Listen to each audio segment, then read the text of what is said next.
This is In-Ear Insights, the Trust Insights podcast.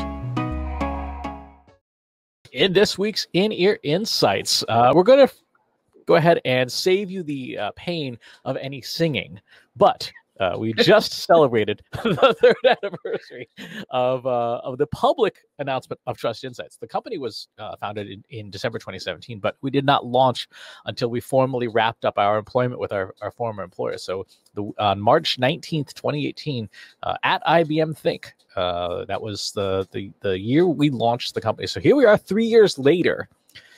Katie, looking back, what have you learned? What are the things that maybe do differently? It's been a long and interesting road, including things like a global pandemic along the way. Yeah, I can't believe it's already been 3 years. It's on the very first day, I remember sitting down in my house, in my home office, thinking, "Oh crap! Now what do I do?" Because it was literally day one. And I was just like, I don't know where to start. I don't know where to begin. And then sort of fast forward 3 years later, it's a no-brainer. Like I have plenty of stuff to do. There's emails, there's a whole bunch of stuff. But, in terms of what I would do differently, I think that, one of the things that I don't know if a lot of people know is that we actually came up with this idea and made the decisions to launch the business pretty quickly. This wasn't something that was like years and years of writing out business plans and thinking through things. Like you and I, Chris, had made the decision, had a conversation and made the decision in the course of about 48 hours. Because we just sort of knew it was we knew it was the right thing to do. And so we were on a trip to California, and during that trip is when we figured out that this is the thing that we wanted to do. And so that was maybe 2 months before we filed any sort of incorporation paperwork. See, Mocha agrees. So what I would do differently is, definitely not, slow down, but I think I would really try to do a little bit more research around the right way to file the incorporation paperwork. Because we had originally filed as a different corporation structure than we are now. So it's like it's those things like, the state that you file in, the structure that you file for. It's those things that I think I would definitely maybe take a harder look at. And it's not that you can't walk back from it, but it's just sort of a pain to try to do that when you've already you have the stamp of approval. It's not easy to go through all of that paperwork. It's very time consuming and very mind numbing. And so once you get through it, the thought that you have to go through it again is very daunting. Yep. And also expensive too. Yes, it is also expensive. And that's the other thing is, so, I think that in terms of what I would do differently, like any startup, we didn't have our own money to sink into it. So we were going to look for investors. And that was one of the reasons why we incorporated the way that we did. And looking back, I kind of wish we had a little bit more faith in ourselves that we didn't need those investors. Because ultimately we didn't find investors. We made the decision to completely build the business without that backing, without that safety net. And it's been great. We don't have a bunch of faceless people that we have to answer to in terms of every decision that we make. And, we did run into some issues in trying to find investors, and the type of feedback and advice that they tried to give us just did not jive with who we are and what we wanted to do. It didn't feel good at all. And it actually made us panic a little bit. And so just looking back, that would be the big thing that I would probably do differently, is just not worry about that aspect of it and just have a little more faith in, ourselves and what it is that we're capable of. What about you, Chris? I think I wouldn't have changed a whole lot. Obviously, one of the things that we discovered very early on, as we started to interact with more people who would, potential partners and things, was that, once we got a look, behind the curtain, as it were, under the hood, we found that what people and businesses and things portray to the outside world is not even remotely close to the reality. Once you get under the hood, you're like, wow, it's entirely powered by hamsters. like, like there's no magic here. It's just, you know, hamsters on wheels. And I think that also speaks to what you were saying about, you know, having more faith in ourselves. When we looked under the hood of organizations that from the outside looked like they had it all together, they had that professional shine, they looked expensive, you know. You go under the hood and you're like, and then knowing that, and then looking at, you know, what we had to offer even back in the day, and now going, okay, we don't look as expensive, but what's under the hood is actually functional. Like, there's one of the things that I've constantly been surprised at is that when you look under the hood, particularly in anybody who says they're doing things like, you know, AI, for example, you go, but you're not doing what you say you do, right? And it's something that, in terms of things I definitely would not change, would be, you know, we do what we say we do. We actually have the machinery that is promised. But looking at the people that we interact with, you know, well-known members of our community and things, and going behind the scenes going, there isn't as much here as I thought there was.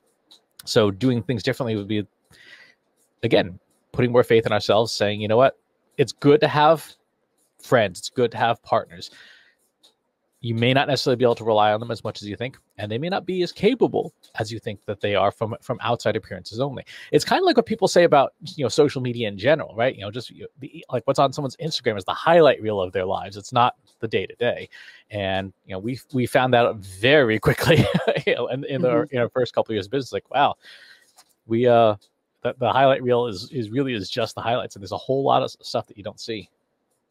And I think that's a really good way to frame it, because that's exactly what social media is. It's the perception that people want you to have of them, of their companies. You know, there are obviously people out there who share, like, you know, the in the weeds, you know, sort of like less pretty parts of their lives. But for the most part, people are sharing, you know, the filtered images with the carefully crafted captions. And you know, that's, I think you're absolutely right. That's a lot of what we were deceived is the wrong word, but sort of duped by, in terms of what we thought we were walking into with, you know, clients and partners. And, you know, when you really start to dig in, you're like, oh, you're just like us. Nobody has any idea what they're doing, and they're figuring out literally in the minute. You know, that said, I think in terms of something that I've learned is, I will say, and this is a little bit of like, you know, tooting my own horn, but like, I feel like I took to the CEO role kind of like a duck to water. I've always enjoyed being in charge. I mean, this is, you know, you can ask anyone in my life. This is something I was born with. I was born needing to be in charge. But in terms of, you know, sort of like the operations and the planning and the forward thinking, you know, it's funny. I often hear like, oh, you know, they have to be like these big thought leaders and strategic thinkers and, you know, the idea guy. And when you really break it down to what it is, what that means, it's somebody who has an idea and then can put an executable plan behind it and then execute that plan. And that is the thing that I can do. And therefore, I'm like, oh, okay, I can do that. And I went into the role being very intimidated, thinking I don't have enough experience. I'm not old enough. You know, I'm a female, so it's going to be really difficult. And none of those things have really been true. You know, it's literally just, okay, here's where you are today. Here's where you want to be tomorrow. How do you get from today to tomorrow? Or how do you get from today to next month? Or how do you get from today to next year? What's the plan? How are you going to get there? How are you going to measure it? How are you going to make it happen? What do you need? And that to me is like, oh, okay, that's literally what I do. I can do that. So I think it's what I've learned is it's not that the job isn't hard. It's very hard. It's very difficult. Some days are better than others, but to not be afraid of, you know, chasing after the thing that you really want. What about you, Chris? What is some stuff that you've learned? Well, I just want to comment on that. The role is called chief executive officer, right? You execute Mhm. things. It's not chief idea officer. It's not chief big mouth officer, right? It is literally get the thing done, Yeah. at the company level and stuff. So, to that end, that's exactly what you do is you get the thing done.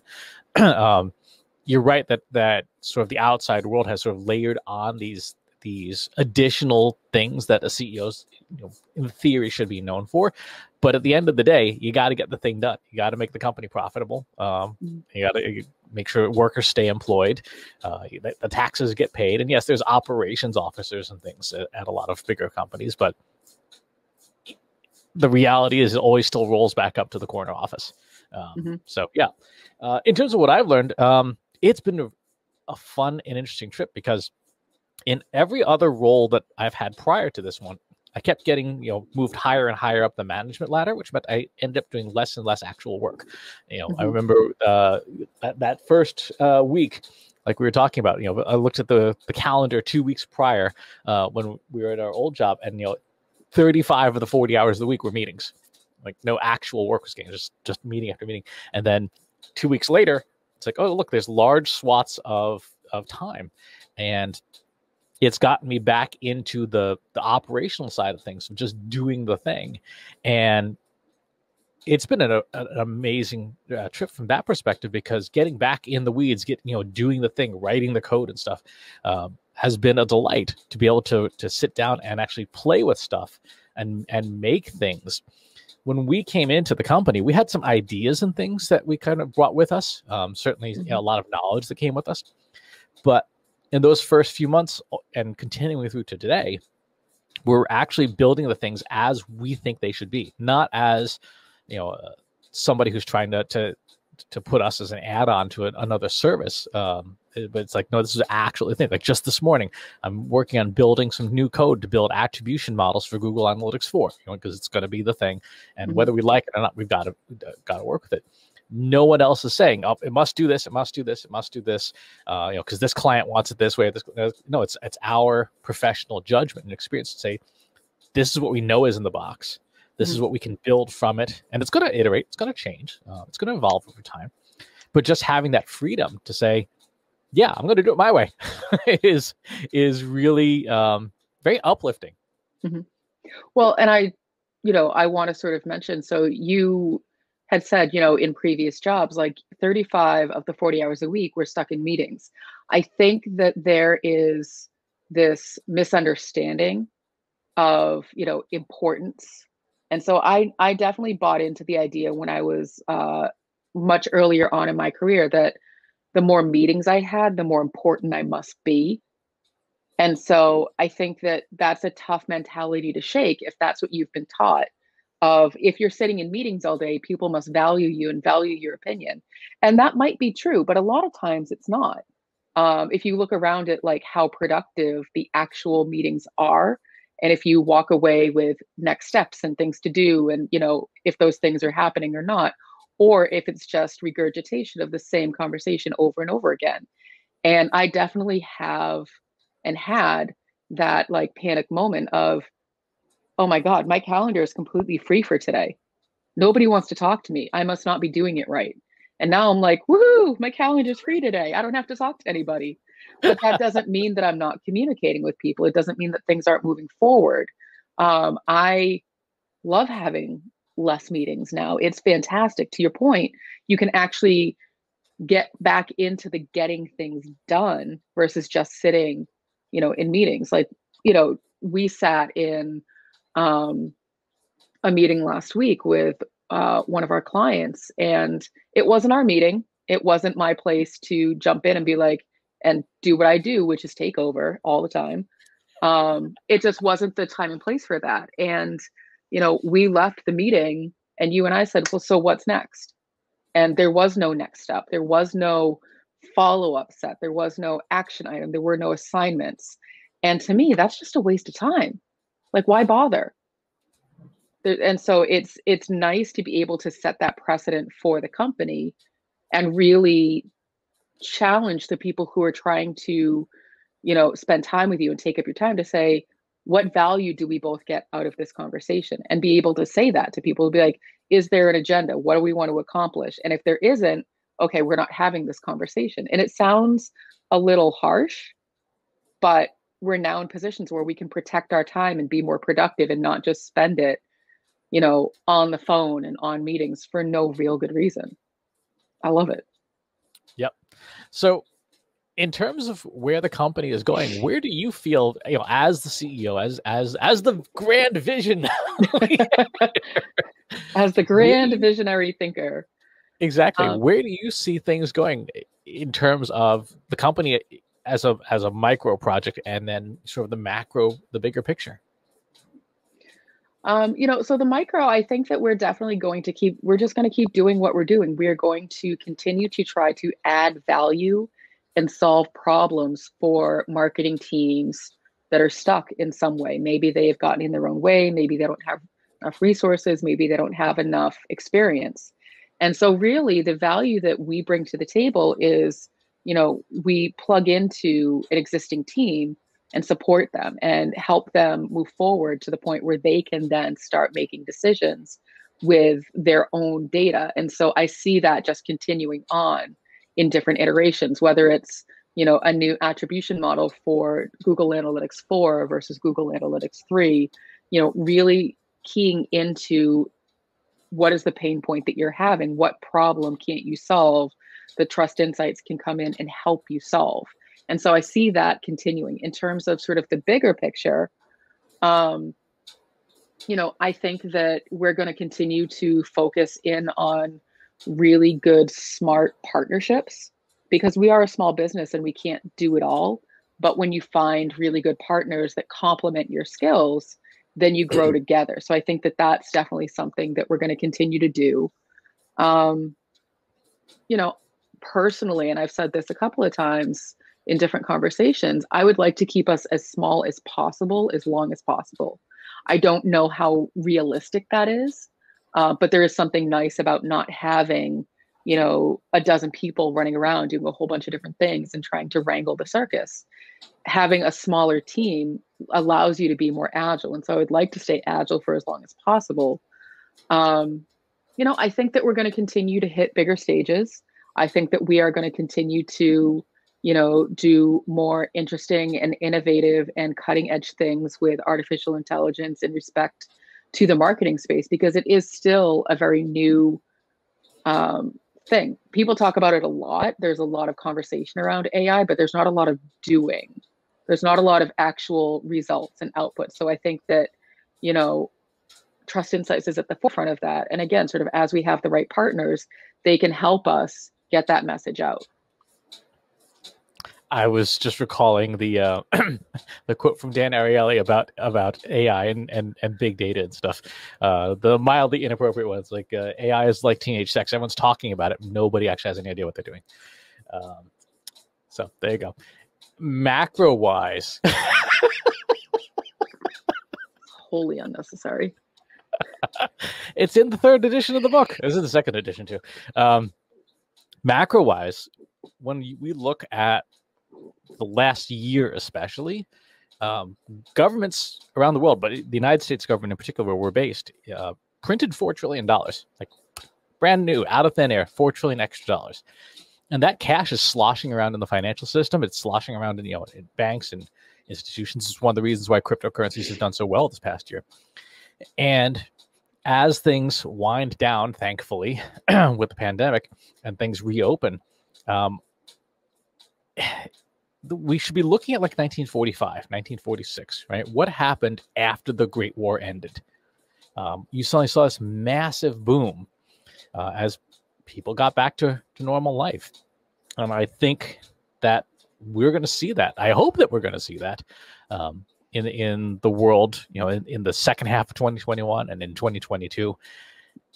And I know for our company, we want to play our role in making sure the companies make good decisions as things open up, and B, helping them to retain the things that they've learned. I mean, a lot of companies, for good or ill, had to do a digital transformation in 2020, right? They had no choice. Like, yes, you are staying at home, and you're going to live on Zoom, and certainly there's a balance to be had. But a lot of companies are going to look back at this and go, well, we were forced to become digital, even just like the mom and pop, sub shop are like, well, we gotta handle online ordering because ain't nobody coming into the store to eat anything. Mm-hmm.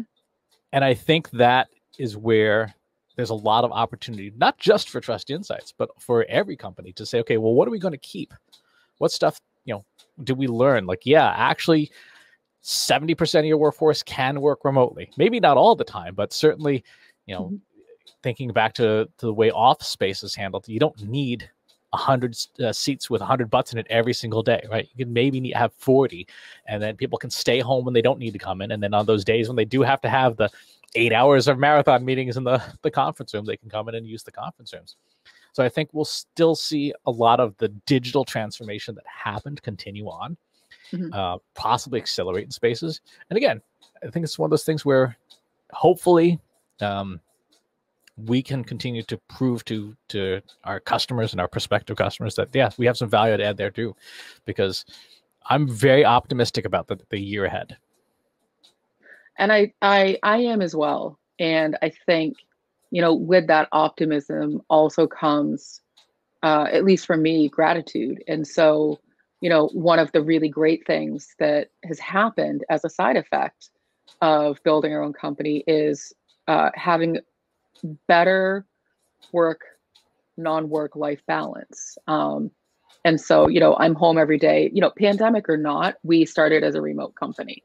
And so I'm home every day. I have one of my dogs behind me on screen. The other one was on screen and then left the room, but I get to be home with my family every single day. And if I need to take, an hour or two or even a day, nobody's going to yell at me about it. Like, things are still going to get done. We have a lot of trust amongst our team and our clients that we're not going to start dropping the ball on anything that if I'm suddenly dark for a couple of hours, unless I've said something's really wrong, you guys are like, okay, bye, see you later. And it's been a really nice, change from the grind of working, other places, not just any one place in particular, but in other jobs where that 9 to 5 is drilled in. It has to work this way. You have to be available for these exact 8 hours, no more, or no less rather.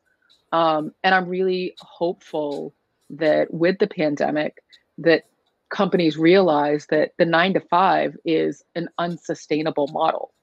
That, as people are home with their families, have lives, they need to go to doctor's appointments, they need to run errands, and not everything can be done on a weekend, because sometimes, myself included, your spouse works through a weekend. And so something that you need them for can only happen during a weekday. And so I'm grateful that Trust Insights has allowed me that kind of flexibility to have whatever schedule I need to have in order to get things done, build the business, but also have a life. And I feel like for you, Chris, I've seen that change in you as well, where I see that you have a lot more work-life balance since we've built the company. Even though it's our company, we work really hard. I've seen you actually have more of a comfort level stepping back and stepping away and saying, okay, I'm not online during these hours anymore. Yep. And, as looking down the road, it will be very interesting to see, because one of the things that is true of all startups is that the DNA of the startup really is set in those first 5 employees, right? Those first 5 employees really set the DNA for the kind of company it becomes. And when you look at the company, decades or even hundreds of years later, like a company like IBM, you can see that the culture that Thomas Watson created in those first few formative years has persisted. And for all that's good and bad about that, those everything gets magnified. And, with the lesson for anybody thinking about starting their own company is you have to spend a lot of time thinking about the culture and the tone you're going to set, what is and is not okay. One of the things that we did very early on, we wrote down our values, the things that, here's all the stuff that we hated in the past companies we worked for, and things. And then, what do we want those things to be going forward?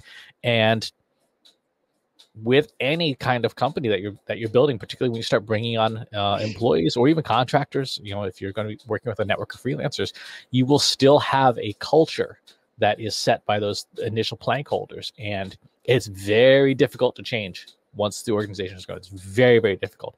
When you look at a lot of the things that are happening now, people being held accountable for inappropriate behavior in the workplace, you don't have to look far. Look at the first 5 employees and how they behaved in the workplace, and you'll get a sense of how deep the problem goes. So, if there's a takeaway from our experiences, as a company, as people, it's know in advance what kind of company you want to build. Mm-hmm. And I think we've done that, Chris. I think that we have absolutely been building the kind of company that we've always wanted to work at, that has, it allows for that flexibility, but it also allows for that space to innovate and test and fail and learn and grow. And that's not something that you can get everywhere. And it took us a while to feel comfortable setting aside that time that wasn't necessarily client work. It's like, okay, let's go test and build something, and maybe it'll never see the light of day, but that's okay. And I think that that's one of the things that we really wanted to be able to do. And so here we are doing it. Yep. But even other based things that, again, are not necessarily things that you think about when you start a company, but it gets imprinted into the way the company functions. We're equally split, a female founder and a minority founder. Right. We didn't set out to do that necessarily. That's just the way it worked out. You and I share exactly the same rate of pay, so there is no parity gap between genders, and there never will be in the company. People will be paid entirely on merit alone. But those are the things that, again, if you start with something that's off kilter, it just gets worse as time goes on. If you start with something really solid, it gets more solid as time goes on, because it becomes part of the foundation for what comes later. I wholeheartedly agree. And I think actually that's a really important point that perhaps people aren't aware of, is that, Chris, you and I, 50-50 all the way to the end. There is no difference in what either of us are worth, what either of us, if down the line we decide to sell, we will get the exact same share of things. Because even though we do different jobs, we both equally bring value. And we came to the conclusion early on that neither of us could have done this without the other person, because of those complementary skills. And I think that was one of those really, unique things to our professional relationship, is that we recognized early on that our skills were so complementary. Let's go do something with this. And they continue to be complementary, even almost to a comedic point where, like, we'll get on the phone with clients. They're like, oh, it's the Chris and Katie show. But it's all out of mutual respect. And at no point has there ever been like, oh, why did I start the company with this person? Like, that thought has never crossed either of our minds that I know of. You're correct. And so that's a really unique and special thing that, if you can find that person that you trust and that you can work with and that you can, respectfully push back on, and they can do the same for you, like, hold on to that and think about what you can do with that relationship and how that can help you and the other person grow professionally. Maybe it's not starting a company. Maybe it's just partnering on like side projects or working together on something. But, if you find something like that, then definitely take advantage of it and do something with it. Exactly. I think that's a great final lesson. If you've got questions about this or anything that we've talked about on the show, why not stop over at our free Slack group? Go to trustinsights.ai/analytics for marketers, with over 1,600 other marketers chatting about all things marketing and analytics and such. And wherever it is that you're watching or listening to the show, if you have a preferred channel you want to get it on, go to trustinsights.ai/TI podcast. You can find most things. The only place we really aren't is TikTok. Thanks for tuning in, and we'll talk to you next time. Take care. Want help solving your company's data, analytics, and digital marketing problems? Visit trustinsights.ai today and let us know how we can help you.